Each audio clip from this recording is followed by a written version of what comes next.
Hello, I'm Next, your local cheetah, and welcome to year 3 of PeonyClan. Yes, PeonyClan. I just found out it was pronounced that way the whole time. The English language fucking sucks. This is part of a series, so I'd recommend watching the first 2 videos before this one. And before we get into it, I have to say one thing about this year. PeonyClan was cursed, and I mean that literally. It was cursed with a long leaf bear.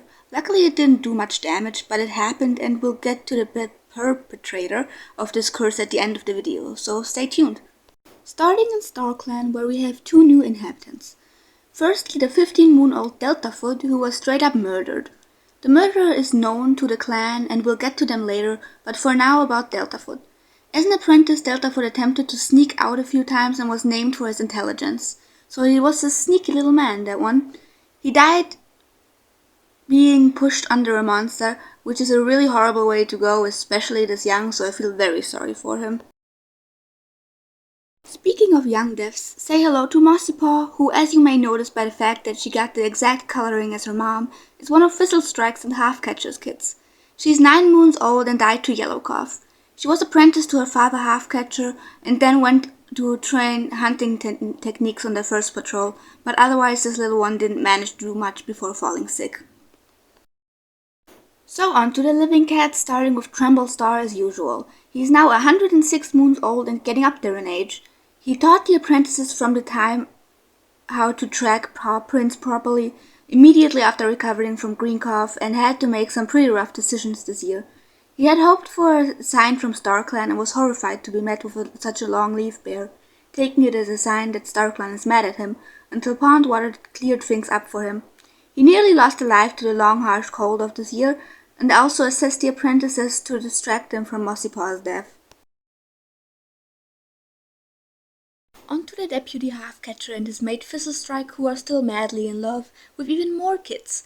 Halfcatcher invited a former kitty pet into the clan at the start of the year, while Fizzlestrike was expecting their kids, which they had 3 of. They have taken turns caring for their kids in the nursery, which Fizzlestrike is grateful for, especially as giving birth again left her weak and she only recovered at the end of Greenleaf, despite giving birth moons prior, and even after that she was left fatigued. Halfcatcher also helped carry a sick and abandoned kitty pet up to safety, unable to invite them due to Tremblestar's orders, but not willing to just leave them there either. They both wailed in despair when their daughter died of sickness, Halfcatcher turning away from comfort with bitter thoughts, and Fizzlestrike distraught at realizing how quickly Mossipaw's scent was fading.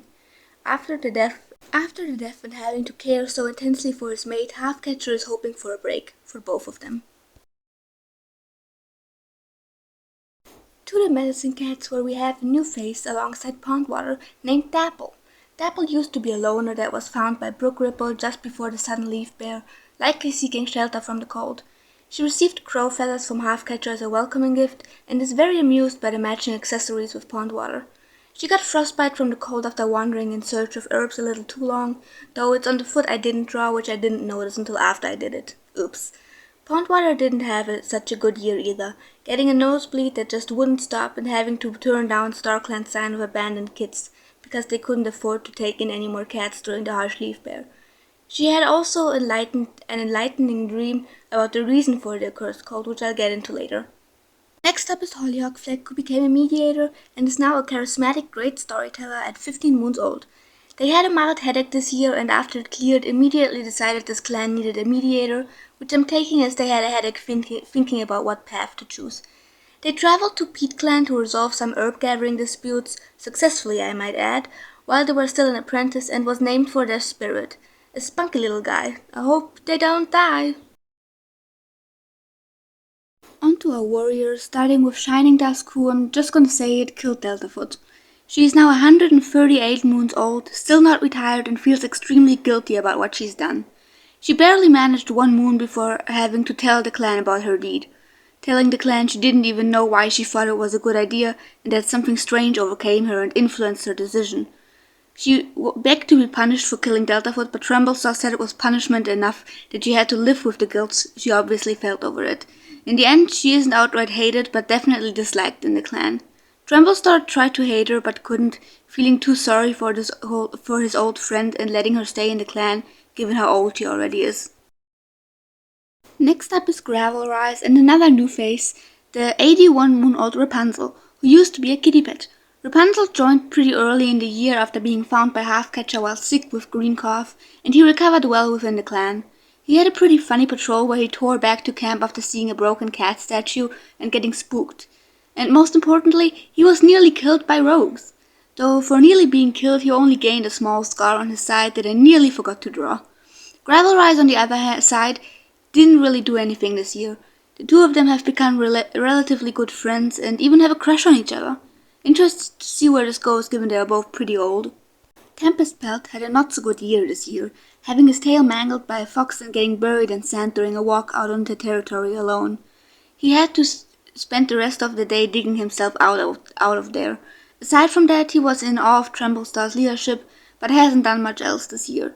He's definitely had better years, but I'm sure he'll bounce right back if he gets some rest, which he'll hopefully get. On to Swarmrun, whose earache and dizziness cleared up pretty quickly this year. Just like Rapunzel, he was on the patrol attacked by rogues and nearly killed, though only mildly scarred by having his ear ripped.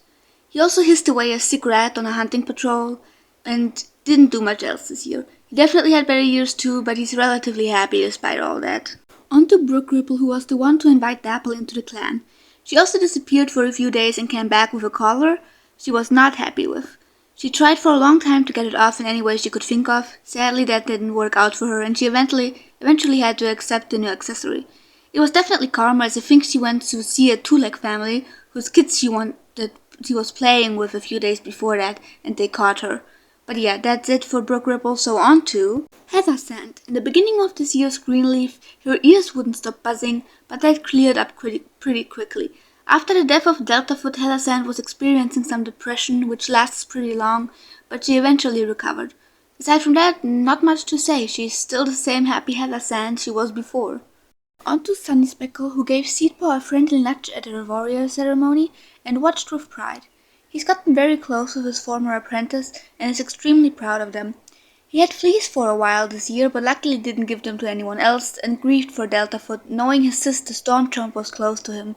He also has a new apprentice who we'll get to later, and told them a story about a cat being saved by the dolphins, which kept the patrol entertained.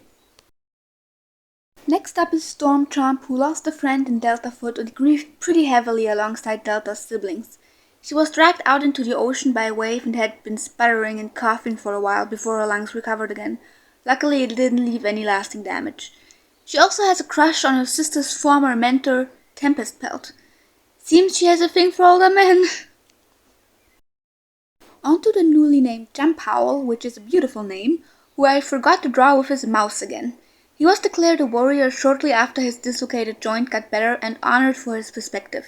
He twisted his paw somewhere during Leaf Bear and had an earache due to water in his ears, but that was pretty much all for Jump Howl aside from the obvious fact that he grieved for his brother. Seedbelt is another newly named warrior who discovered they were a demi-boy using Day Ko. Ko was honored for his spirit, making their mentor proud, and that's all for this fella. Not much done this year, huh? Lastly for the warriors is Pigeon Swoop.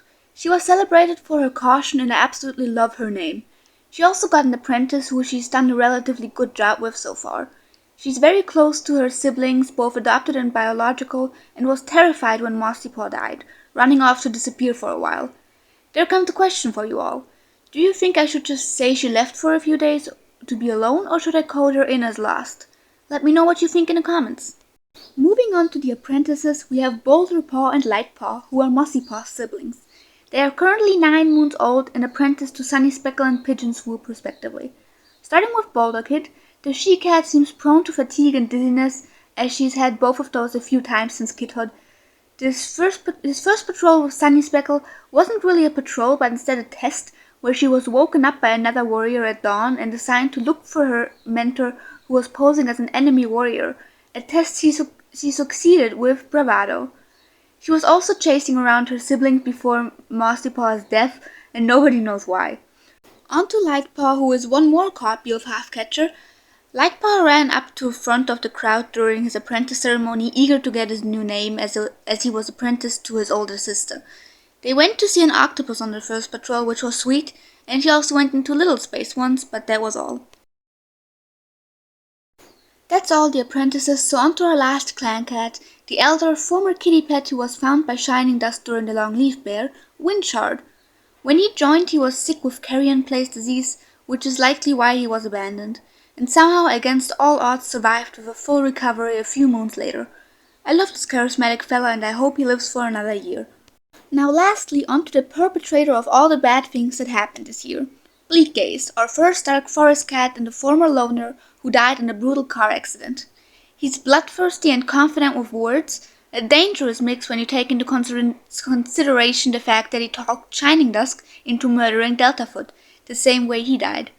He also sent the rogues after Swarmrun and Rapunzel, and was furious the two survived with minimal damage, and obviously cursed the clan with a long leaf bear, which came to me via me forgetting fall exists and skipping a whole season in my notes, but already deciding on a story by the time I noticed, so Bleakgaze came to be. I love my evil boy with no regard for safety of him or others. But that's all for year 3 of PeonyClan. I hope you enjoyed and come back for year 4 as things seem to be heating up with Bleakgaze's appearance. If you did enjoy, leave a like and a comment and I'll see you soon. Bye bye!